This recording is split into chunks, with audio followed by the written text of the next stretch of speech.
Raha Yoga, the sixth lesson, Cultivation of Perception.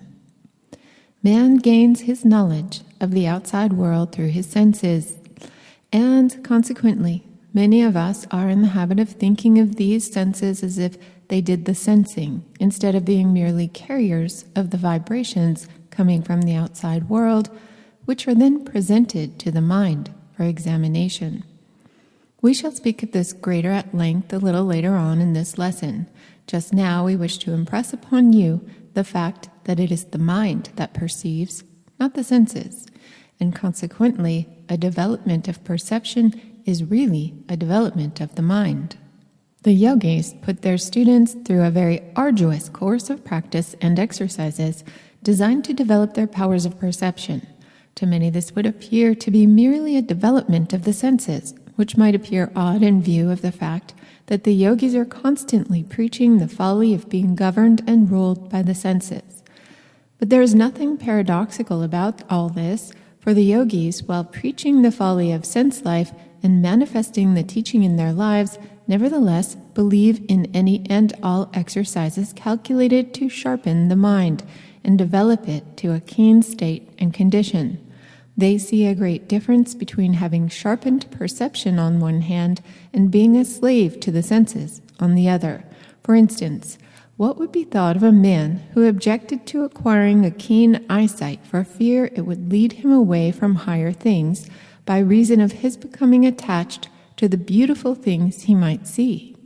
To realize the folly of this idea, one may look at its logical conclusion, which would be that one would then be much better off if all their senses were destroyed.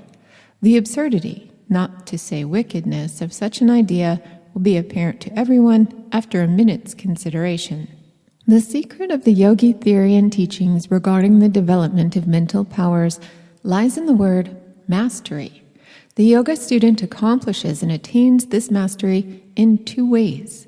The first way is by subordinating all the feelings, sense impressions, etc., to the mastery of the I or will, the mastery being obtained in this way by the assertion of the dominancy of the I over the faculties and emotions, etc. The second step, or way, lies in the yogi, once having asserted the mastery, beginning to develop and perfect the mental instrument, so as to get better work and returns from it. In this way he increases his kingdom and is master over a much larger territory. In order for one to gain knowledge, it is necessary to use to the best advantage the mental instruments and tools that he finds at his disposal, and again, one must develop and improve such tools, put a keen edge upon them, etc. Not only does one gain a great benefit from a development of the faculties of perception, but he also acquires an additional benefit from the training of the whole mind arising from the mental discipline and training resulting from the former exercises, etc. In our previous lessons, we have pointed out some of the means by which these faculties might be greatly improved and their efficiency increased. In this lesson, we shall point out certain directions in which the perceptive faculties may be trained. We must trust that the simplicity of the idea may not cause any of our students to lose interest in the work. If they only knew just what such a development would lead to, they would gladly follow our suggestions in the matter. Every one of the ideas and exercises given by us are intended to lead up to the strengthening of the mind and the attainment of powers and the unfoldment of faculties. There is no royal road to Raha Yoga, but the student will be well repaid for the work of climbing the hill of attainment. In the view of the above, let us examine the questions of the senses. Through the doors of the senses, man receives all his information regarding the outside world. If he keeps these doors but half open or crowded up with obstacles and rubbish, he may expect to receive but few messages from outside. But if he keeps his doorways clear and clean, he will obtain the best that is passing his way. If one were born without sense organs, no matter how good a mind he might have, he would be compelled to live his life in a dreamy plant-life stage of existence, with little or no consciousness. The mind would be like a seed in the earth that for some reason was prevented from growing. One may object the highest ideas do not come to us through the senses, but the reply is that the things obtained through the senses are the raw material upon which the mind works, and fashions the beautiful things that it is able to produce in its highest stages. Just as is the body dependent for growth upon the nourishment taken into it, so is the mind dependent for growth upon the impressions received from the universe, and these impressions come largely through the senses. It may be objected to that we know many things that we have not received through our senses, but does the objector include the impressions that came through his senses in some previous existence and which have been impressed upon his instinctive mind or soul memory? Is it true that there are higher senses than those usually recognized, but nature insists upon one learning the lessons of the lower grades before attempting those of the higher? Do not forget, all that we know we have worked for. There is nothing that comes to the idler or shirker. What we know is merely the result of stored up accumulations of previous experience, as Lewis has also well said. So it will be seen that the yogi idea that one should develop all parts of the mind is strictly correct, if one will take the trouble to examine into the matter. A man sees and knows but very little of what is going on about him. His limitations are great. His powers of vision report only a few vibrations of light, while below and above the scale lie an infinity of vibrations unknown to him. The same is true of the powers of hearing, for only a comparatively small portion of the sound waves reach the mind of man. Even some of the animals hear more than he does. If a man had only one sense, he would obtain but a one-sense idea of the outside world. If another sense is added, his knowledge is doubled, and so on. The best proof of the relation between increased sense perception and development is had in the study of evolution of animal forms. In the early stages of life, the organism has only the sense of feeling, and very dim at that, and a faint sense of taste. Then developed smell, hearing, and sight, each marking a distinct advance in the scale of life, for a new world has been opened out to the advancing forms of life. And when man develops new senses, and this is before the race, he will be a much wiser and greater being.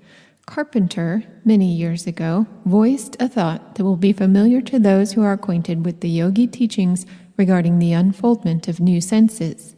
He said, "It does not seem at all improbable that there are properties of matter which none of our senses can take immediate cognizance, and which other beings might be formed to perceive in the same manner as we are sensible to light, sound, etc." And Isaac Taylor said, "It may be that within the field occupied by the visible and ponderable universe, there is existing and moving another element fraught with another species of life, corporeal indeed, and various in its orders, but not open to cognizance of those who are confined to the conditions of animal organization.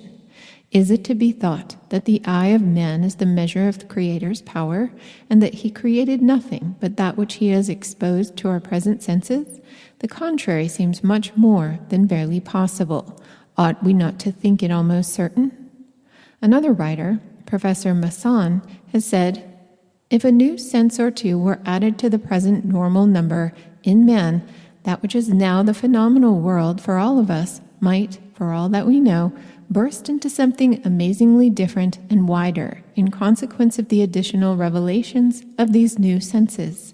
But not only is this true, but man may increase his powers of knowledge and experience if he will but develop the senses he has to a higher degree of efficiency, instead of allowing them to remain comparatively atrophied. And toward this end, this lesson is written. The mind obtains its impressions of objects of the outside world by means of the brain and sense organs. The sensory organs are the instruments of the mind, as is also the brain and the entire nervous system. By means of the nerves and the brain, the mind makes use of the sensory organs in order that it may obtain information regarding external objects. The senses are usually said to consist of 5 different forms: sight, hearing, smell, touch, and taste. The yogis teach that there are higher senses undeveloped, or comparatively so, in the majority of the race, but toward the unfoldment of which the race is tending. But we shall not touch upon these latent senses in this lesson, as they belong to another phase of the subject. In addition to the 5 senses above enumerated, some physiologists and psychologists have held that there were several others in evidence. For instance, the sense by which the inner organs revealed their presence and condition. The muscular system reports to the mind through some sense that is not of touch, although closely allied to it, and the feelings of hunger, thirst, etc. seem to come to us through an unnamed sense. Bernstein has distinguished between the 5 senses and the one just referred to as follows. The characteristic distinction between these common sensations and the sensations of the senses is that by the latter we gain knowledge of the occurrences and objects which belong to the external world, and which sensations we refer to external objects, whilst by the former we only feel conditions of our own body. A sensation is the internal mental conception resulting from an external object or fact exciting the sense organs and nerves and the brain, thus making the mind aware of the external object or fact. As Bain has said, it is the mental impression, feeling, or conscious state resulting from the action of external things on some part of the body called on that account sensitive. Each channel of sense impressions has an organ of organs peculiarly adapted for the excitation of its substance by the particular kind of vibrations through which it receives impressions. The eye is most cunningly and carefully designed to receive the light waves, and sound waves produce no effect upon it. And likewise, the delicate mechanism of the ear responds only to sound waves, light waves failing to register upon it. Each set of sensations is entirely different, and the organs and nerves designed to register each particular set are peculiarly adapted to their own special work. The organs of sense, including their special nervous systems, may be compared to a delicate instrument that the mind has fashioned for itself, that it may investigate, examine, and obtain reports from the outside world. We have become so accustomed to the working of the senses that we take them as a matter of course, and fail to recognize them as the delicate and wonderful instruments that they are, designed and perfected by the mind for its own use. If we think of the soul as designing, manufacturing, and using these items, we may begin to understand their true relations to our lives and accordingly treat them with more respect and consideration. We are in the habit of thinking that we are aware of all the sensations received by our mind, but this is far from being correct. The unconscious regions of the mind are incomparably larger than the small conscious area that we generally think of when we say, my mind. In future lessons, we shall proceed to consider this wonderful area and examine what it is to be found there. Taine has well said, there is going on within us a subterranean process of infinite extent. Its products alone are known to us, and are only known to us in the mass. As to elements and their elements, consciousness does not attain to them. They are to sensations what secondary molecules and primitive molecules are to bodies. We get a glance here and there at obscure and infinite worlds extending beneath our distinct sensations.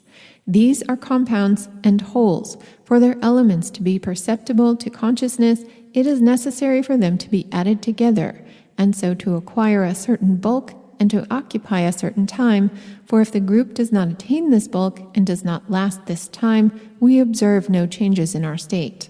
Nevertheless, though it escapes us, there is one. But we must postpone our consideration of this more than interesting phase of the subject until some future lesson, when we shall take a trip into the regions of the mind under and above consciousness, and a most wonderful trip, many of us will find it, too.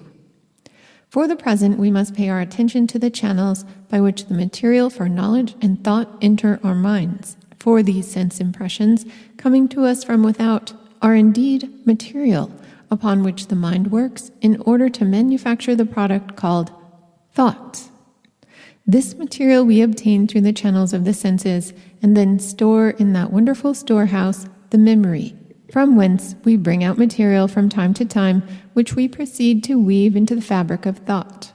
The skill of the worker depends upon his training and his ability to select and combine the proper materials, and the acquiring of good materials to be stored up is an important part of the work. A mind without stored up material of impressions and experiences would be like a factory without material. The machinery would have nothing upon which to work, and the shop would be idle. As Helmholtz has said, apprehension by the senses supplies directly or indirectly the material of all human knowledge, or at least the stimulus necessary to develop every inborn faculty of the mind. And Herbert Spencer has this to say of this phase of the subject: "It is almost a truism to say that in proportion to the numerousness of the objects that can be distinguished, and in proportion to the variety of coexistences and sequences that can be severally responded to, must be the number and rapidity and variety of the changes within the organism, must be the amount of vitality."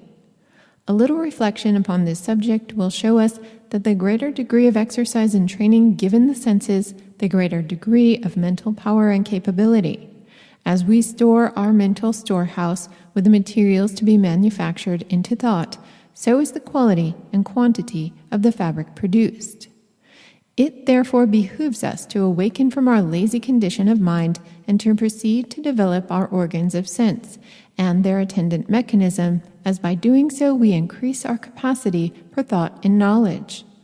Before passing to the exercises, however, it may be well to give a hasty passing glance at the several senses and their peculiarities. The sense of touch is the simplest and primal sense. Long before the lower forms of life had developed the higher senses, they had evidenced the sense of touch or feeling. Without this sense, they would have been unable to have found their food, or to receive and to respond to outside impressions. In the early forms of life, it was exercised equally by all parts of the body, although in the higher forms, this sense has become somewhat localized, as certain parts of the body are far more sensitive than others. The skin is the seat of the sense of touch, and its nerves are distributed over the entire area of the skin. The hand, and particularly the fingers and their tips, are the principal organs of this sense. The acuteness of touch varies materially in different parts of the body. Experiments have shown that a pair of compasses would register impressions as a very slight distance apart when applied to the tip of the tongue. The distance at which the 2 points could be distinguished from one point on the tip of the tongue was called one line. Using this line as a standard, it was found that the palmar surface of the third finger registered 2 lines, the surface of the lips 4 lines, and the skin of the back and on the middle of the arm or thigh as high as 60 lines. The degree of sensitiveness to touch varies greatly with different individuals, some having a very fine sense of touch in their fingers, while others manifested a very much lower degree. In the same way, there is a great difference in the response of the fingers to weight, a great difference in the ability to distinguish the difference of the weight of objects. It has been found that some people can distinguish differences in weight down to a very small fraction of an ounce. Fine distinctions in the differences in temperature have also been noticed. The sense of touch and its development has meant much for man. It is the one sense in which man surpasses the animals in the matter of degree and acuteness. The animal may have a keener smell, taste, hearing, and sight, but its sense of touch is far beneath that of man. Anaxagoras is quoted as saying that, if animals had hands and fingers, they would be like men. In developing the sense of touch, the student must remember that attention is the key to success. The greater the amount of attention, the greater the degree of development possible in the case of any sense. When the attention is concentrated upon any particular sense, the latter becomes quickened and more acute, and repeated exercise under the stimulus of attention will work wonders in the case of any particular sense.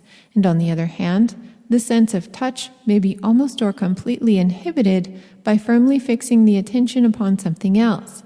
As an extreme proof of this latter fact, the student is asked to remember the fact that men have been known to suffer excruciating torture, apparently without feeling, owing to the mind being intently riveted upon some idea or thought. As Wilde has said, the martyr born above sensuous impressions is not only able to endure tortures, but is able to endure and quench them. The pinching and cutting of the flesh only added energy to the death song of the American Indian, and even the slave under the lash is sustained by the indignant sense of his wrongs. In the case of persons engaged in occupations requiring a fine degree of touch, the development is marvelous. The engraver passes his hand over the plate and is able to distinguish the slightest imperfection, and the handler of cloth and fabrics is able to distinguish the finest differences simply by the sense of touch. Wool sorters also exercise a wonderfully high degree of the fineness of touch, and the blind are able to make up for the loss of their sight by their greatly increased sense of touch, cases being recorded where the blind have been able to distinguish color by the different feel of the material. The sense of taste is closely allied to that of touch. In fact, some authorities have considered taste as a very highly developed sense of touch in certain surfaces of the body, the tongue notably. It will be remembered that the tongue has the finest sense of touch, and it also has the sense of taste developed to perfection. In taste and touch, the object must be brought in direct contact with the organ of sense, which is not the case in smell, hearing, or sight. And it may be remembered that the latter senses have special nerves, while taste is compelled to fall back upon the ordinary nerves of touch. It is true that taste is confined to a very small part of the surface of the body, while touch is general. But this only indicates a special development of the special area. The sense of taste also depends to a great extent upon the presence of fluids, and only substances that are soluble to make their presence known through the organs and sense of taste.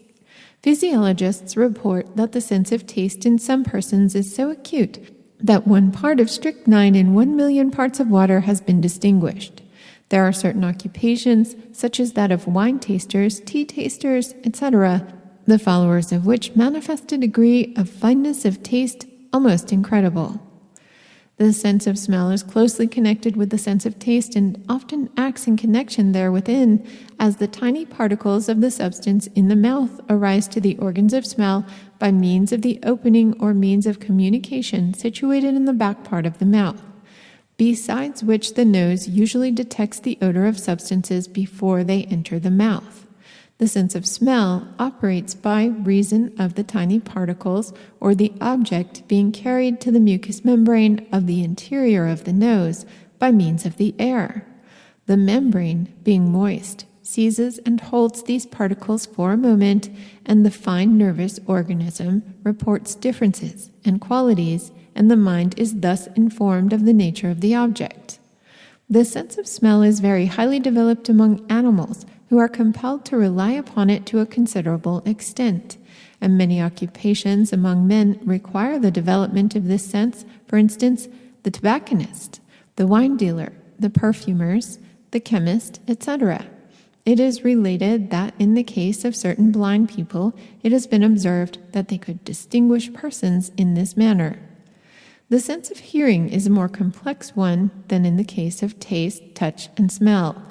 In the latter 3, the objects to be sensed must be brought in close contact with the sense organs, while in hearing, the object may be far removed, the impressions being carried by the vibrations of the air, which are caught up and reported upon by the nervous organism of the sense of hearing. The internal mechanism of the ear is most wonderfully intricate and complex, and excites to wonder the person examining it. It cannot be described here for want of space, but the student is advised to inquire into it if he has access to any library containing books on the subject. It is a wonderful illustration of the work of the mind in building up for itself instruments with which to work, to acquire knowledge. The ear records vibrations in the air from 20 or 32 per second, the rate of the lowest audible note, to those of 38,000 per second, the rate of the highest audible note. There is a great difference in individuals in regard to the fineness of the sense of hearing, but all may develop this sense by the application of attention. The animals and savages have wonderfully acute senses of hearing developed only along the lines of distinctness, However, on the other hand, musicians have developed the sense along different lines. The sense of sight is generally conceded to be the highest and most complex of all the senses of man. It deals with a far larger number of objects at longer distances and gives a far greater variety of reports to the mind than any of its associate senses. It is the sense of touch magnified many times. As Wilson says, our sight may be considered as a more delicate and diffusive kind of touch that spreads itself over an infinite number of bodies, comprehends the largest figures, and brings into our reach some of the most remote parts of the universe. The sense of sight receives its impressions from the outside world by means of waves that travel from body to body, from sun to earth, and from lamp to eye. These waves of light arise from vibrations in substance of an almost incredible degree of rapidity. The lowest light vibration is about 450 trillion per second, while the highest is about 750 trillion per second. These figures deal only with vibrations recognizable by the eye as light. Above and below these figures of the scale are countless other degrees invisible to the eye, although some of them may be recorded by instruments. The different sensations of color depend upon the rate of the vibrations, red being the limit of the lowest, and violet the limit of the highest visible vibrations, orange, yellow, green, blue, and indigo being the intermediate rates or colors. The cultivation of the sense of sight, under the aid of attention, is most important to all persons. By being able to clearly see and distinguish the parts of an object, a degree of knowledge regarding it is obtained that one may not acquire without the said exercise of the faculty. We have spoken of this under the subject of attention in a previous lesson, to which lesson we again refer the student. The fixing of the eye upon an object has the power of concentrating the thoughts and preventing them from wandering. The eye has other properties and qualities that will be dwelt upon in future lessons. It has other uses than seeing. The influence of the eye is a marvelous thing and may be cultivated and developed. We trust that what we have said will bring the student to a realization of the importance of developing the powers of perception. The senses have been developed by the mind during a long period of evolution and effort that surely would not have been given unless the object in view was worth it at all. The eye insists upon obtaining knowledge of the universe, and much of this knowledge may be obtained only through the senses. The yogi student must be wide awake and possessed of developed senses and powers of perception. The senses of sight and hearing, the two latest in the scale of evolutionary growth and unfoldment, must receive a particular degree of attention. The student must make himself aware of what is going on around him so that he may catch the best vibrations. It would surprise many Westerners if they could come in contact with a highly developed yogi and witness the marvelously finely developed senses he possesses. He is able to distinguish the finest differences in things, and his mind is so trained that, in thought, he may draw conclusions from what he has perceived in a manner that seems almost second sight to the uninitiated. In fact, a certain degree of second sight is possible to one who develops his sense of sight under the urge of attention. A new world is opened out to such a person. One must learn to master the senses, not only in the direction of being independent of and superior to their urgings, but also in the matter of developing them to a higher degree. The development of the physical senses also has much to do with the development of the astral senses, of which we have spoken in our 14 lessons, and of which we may have more to say in this present series. The idea of Raha Yoga is to render the student the possessor of a highly developed mind, with highly developed instruments with which the mind may work. In our future lessons, we shall give the student many illustrations, directions, and exercises calculated to develop the different faculties of the mind, not only the ordinary faculties of everyday use, but others hidden behind these familiar faculties and senses. Commencing with the next lesson, we shall present a system of exercises, drills, etc., the purpose of which will be the above-mentioned development of the faculties of the mind. In this lesson, we shall not attempt to give specific exercises, but will content ourselves with calling the attention of the student to a few general rules underlying the development of perception. General rules of perception. The first thing to remember in acquiring the art of perception is that one should not attempt to perceive the whole of a complex thing or object at the same time or at once. One should consider the object in detail, and then, by grouping the details, he will find that he has considered the whole. Let us take the face of a person as a familiar object. If one tries to perceive a face as a whole, he will find that he will meet with a certain degree of failure, the impression being indistinct and cloudy, it following also that the memory of the face will correspond with the original perception. But let the observer consider the face in detail. First the eyes, then the nose, then the mouth, then the chin, then the hair, then the outline of the face, the complexion, etc., and he will find that he will have acquired a clear and distinct impression or perception of the whole face. The same rule may be applied to any subject or object. Let us take another familiar illustration. You wish to observe a building. If you simply get a general perception of the building as a whole, you will be able to remember very little about it, except its general outlines, shape, size, color, etc. And a description will prove to be very disappointing. But if you have noted in detail the material used, the shape of the doors, chimney, roof, porches, decorations, trimmings, ornamentation, size, and number of the window panes, etc., etc., the shape and angles of the roof, etc., you will have an intelligent idea of the building, in the place of a mere general outline or impression of such as might be acquired by an animal in passing. We will conclude this lesson with an anecdote of the methods of that famous naturalist, Agassiz, in his training of his pupils. His pupils became renowned for their close powers of observation and perception, and their consequent ability to think about the things they had seen.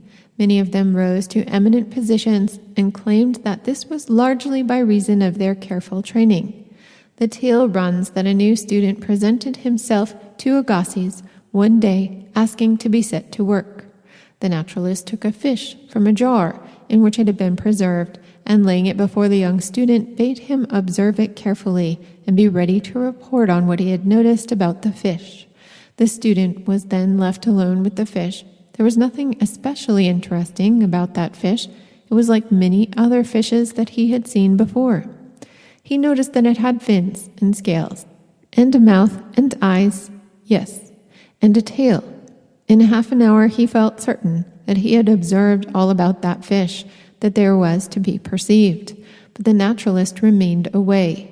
The time rolled on, and the youth, having nothing else to do, began to grow restless and weary. He started out to hunt up the teacher, but he failed to find him, and so had to return and gaze again at the wearisome fish. Several hours had passed, and he knew but little more about the fish than he did in the first place. He went out to lunch. When he returned, it was still a case of watching the fish. He felt disgusted and discouraged, and wished he had never come to Agassiz, whom, it seemed, was a stupid old man after all, one away behind the times. Then, in order to kill time, he began to count the scales. This completed, he counted the spines of the fins. Then he began to draw a picture of the fish. In drawing the picture, he noticed that the fish had no eyelids. He thus made the discovery that, as his teacher had expressed it often in lectures, a pencil is the best of eyes. Shortly after the teacher returned, and after ascertaining what the youth had observed, he left rather disappointed, telling the boy to keep on looking, and maybe he would see something. This put the boy on his mettle, and he began to work with his pencil, putting down little details that had escaped him before, but which now seemed very plain to him. He began to catch the secret of observation. Little by little, he brought to light new objects of interest about the fish. But this did not suffice his teacher, who kept him at work on the same fish for 3 whole days. At the end of that time, the student really knew something about the fish and, better than all, had acquired the knack and habit of careful observation and perception in detail.